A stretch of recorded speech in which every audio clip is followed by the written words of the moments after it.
ക്ഷേത്രത്തിലാകട്ടെ ആർക്കും പ്രവേശനവും ഉണ്ടായിരുന്നില്ല. എങ്ങനെയാണ് ഇന്ത്യൻ ക്ഷേത്രങ്ങൾ ആരാധനാലയങ്ങളാകുന്നത്?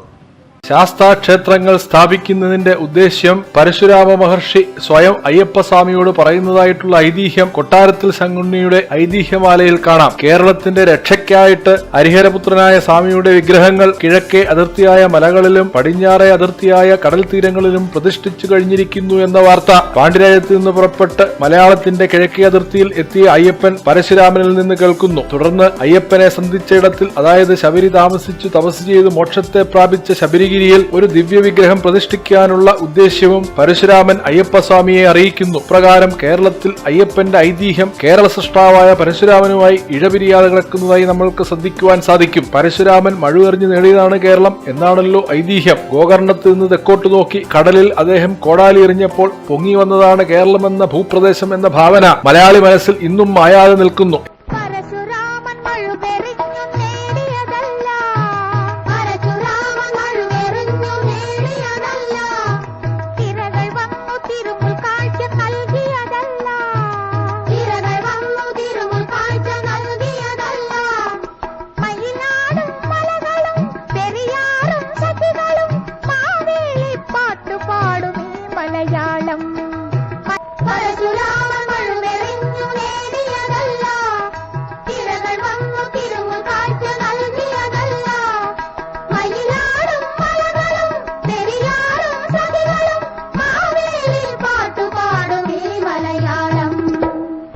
എല്ലാ മലയാളികളുടെ മനസ്സിലും ഇതിനെ സംബന്ധിച്ച അവിശ്വസനീയത ഇപ്പോഴും അവശേഷിക്കുന്നു. കടലിൽ മഴു എറിഞ്ഞാൽ ഭൂമി പൊങ്ങി വരുമോ? കവി എന്തായിരിക്കും നമ്മോട് പറയുന്നത്? മഴു എറിഞ്ഞു എന്നുള്ളത് ദണ്ഡനീതി അഥവാ നിയമവാഴ്ച പുതിയതായി ഏർപ്പാടാക്കുകയോ അതല്ലെങ്കിൽ പുനഃസ്ഥാപിക്കുകയോ എന്നതിന്റെ കാവ്യഭാവനയല്ലേ? ശബരിമല ഐതിഹ്യത്തിലെ പരശുരാമന്റെ അരുളപ്പാടും ഇതുതന്നെയല്ലേ അരക്കിട്ടുറപ്പിക്കുന്നത്? നിയമവാഴ്ചയുടെ പ്രധാന ഉദ്ദേശ്യം നീതി നടപ്പാക്കുന്നതിലൂടെ സാമൂഹ്യ ക്രമവും അച്ചടക്കവും സമാധാനവും നിലനിർത്തുക എന്നതാണ്. ആത്യന്തിക ലക്ഷ്യം ജനജീവിതം സുഗമമാക്കുക എന്നതാണ്. പക്ഷെ ഇന്നിപ്പോൾ ക്ഷേത്രങ്ങൾ അശാന്തിയുടെ പ്രഭവ കേന്ദ്രങ്ങളായി മാറിയിരിക്കുന്നു. കൊട്ടാരത്തിൽ ശങ്കുണ്ണി രചിച്ച ഐതിഹ്യമാലയിൽ ക്ഷേത്രോൽപത്തിയെ സംബന്ധിക്കുന്ന വിവിധ ഐതിഹ്യങ്ങൾ സൂക്ഷ്മമായി പരിശോധിച്ചാൽ പഴക്കം ചെന്ന ചില ക്ഷേത്രങ്ങൾ സ്ഥാപിക്കപ്പെട്ടതിനെയോ ജീർണിച്ചു മണ്ണടഞ്ഞ ക്ഷേത്രങ്ങൾ പുനഃസ്ഥാപിക്കപ്പെട്ടതിനെയോ സംബന്ധിച്ച് കൃത്യമായ വിവരം നമുക്ക് ദർശിക്കുവാൻ സാധിക്കും. ക്ഷേത്രസ്ഥാനം നിർണയിച്ചിരുന്നത് ഭൃത്യൻ, പുലക്കള്ളി, വേടൻ, കുർത്തി ഇങ്ങനെയുള്ളവരുടെ പണിയായുധങ്ങൾ ഭൂമിയിൽ പതിഞ്ഞുപോയ ശിലാവിഗ്രഹങ്ങളിൽ സ്പർശിക്കുമ്പോൾ ഭൂമിയിൽ നിന്നുത്ഭവിക്കുന്ന അസാധാരണമായ രക്തസ്രാവവുമായി ബന്ധപ്പെട്ടാണ്. ക്ഷേത്രങ്ങളും ദേവതാശാസ്ത്രവും ശ്രദ്ധയോടെ പഠിക്കുമ്പോൾ മനസ്സിലാവുന്നത് ഒരു കാലത്ത് ഈ വിഗ്രഹങ്ങൾ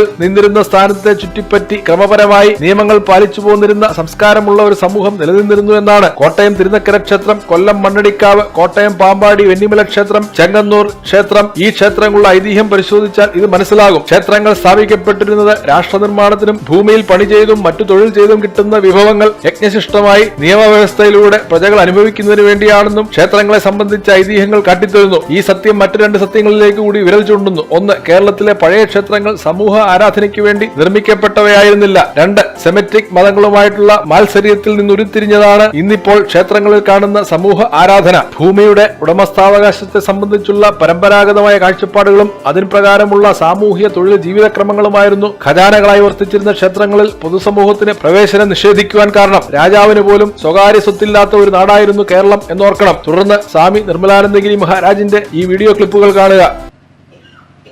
ഗർഭഗൃഹം, മുഖമണ്ഡപം, അതിൻ്റെ ഇടയിൽ ഒരു 3 പേർക്ക് നിൽക്കാം മുട്ടാതെ. ശരിയാണോ? ശരിയാണോ? പ്രധാനപ്പെട്ട ക്ഷേത്രങ്ങളിലൊക്കെ പോയിട്ടുണ്ടോ? അകത്ത് കയറിയിട്ടുണ്ടോ?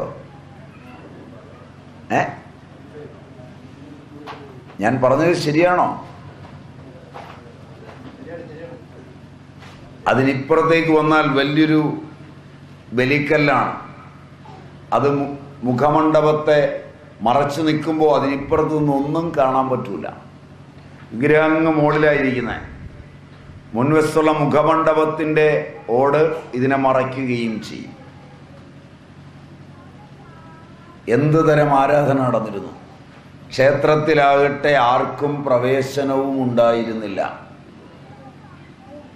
എങ്ങനെയാണ് ഇന്ത്യൻ ക്ഷേത്രങ്ങൾ ആരാധനാലയങ്ങളാകുന്നത്?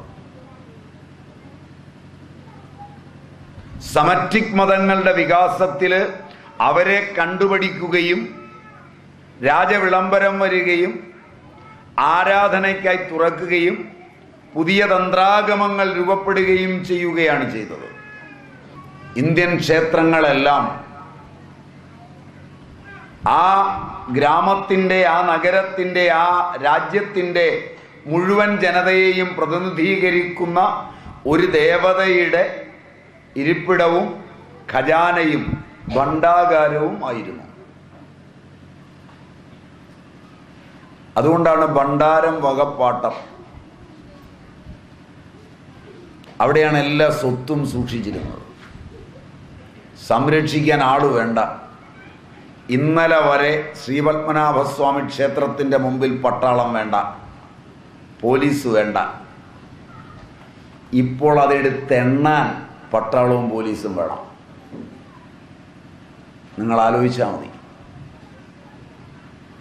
ഓരോ ദിവസവും ആയിരക്കണക്കിന് ആളുകൾ വന്ന് കയറിയിറങ്ങി പോയിട്ടും ഇന്ന് വരെ അതിലൊന്നും നഷ്ടപ്പെടാതെ അവിടെ ഇരുന്നു.